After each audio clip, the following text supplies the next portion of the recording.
Hello again guys, welcome back to another Big Al Devlin video, and today we're going to be continuing our look at Britannic paganism.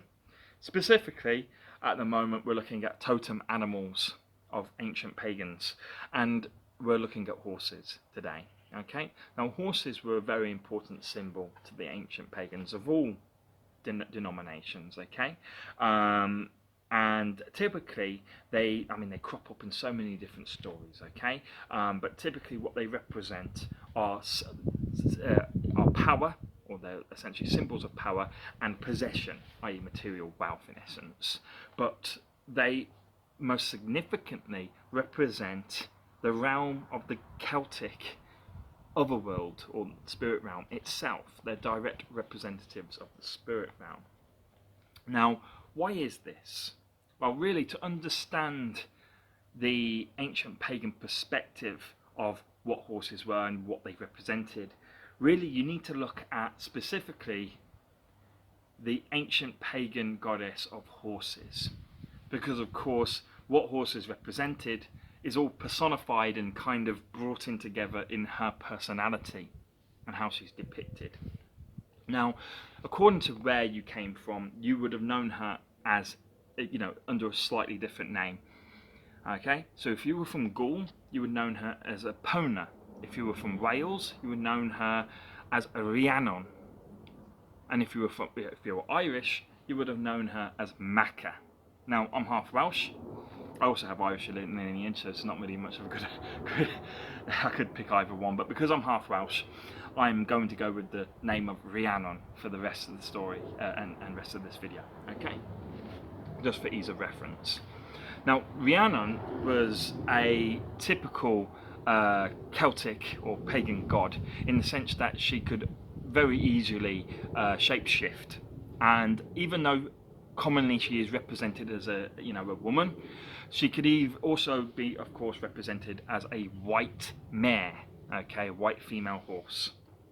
This was how she was quite commonly represented, and how often she would be seen in stories and described in stories. Okay, now to understand why horses are such a significant representation of the otherworld, you can look at some of the stories that she is involved in, because every single story that Rhiannon is involved in, it's all about essentially coming from or returning to the otherworld. And normally there's a combination of that. There's life and death within both the stories. But the best story for me that represents, and I'm not going to go through the whole story, I'm just going to sum it up, but the best story that represents this connection of Rhiannon to both aspects of the otherworld, i.e. life and death, is the Irish story, actually, where she is forced to race against all of the fastest horses in Ireland by men. And she did this while she was actually pregnant. She beat the horses but died from exhaustion right when she got to the winning post. And when she died, she gave birth to twins. But because of this death, she placed a curse on all of Ulster men, which is a place in Ireland where this occurred.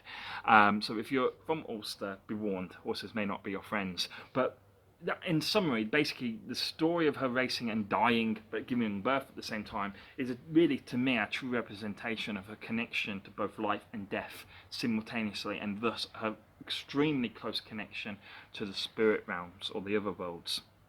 Now, as a result, horses, as I say, themselves represented the other world directly. They had a direct connection to the other world, and they often had a role to play in certain significant festivals within the pagan holidays.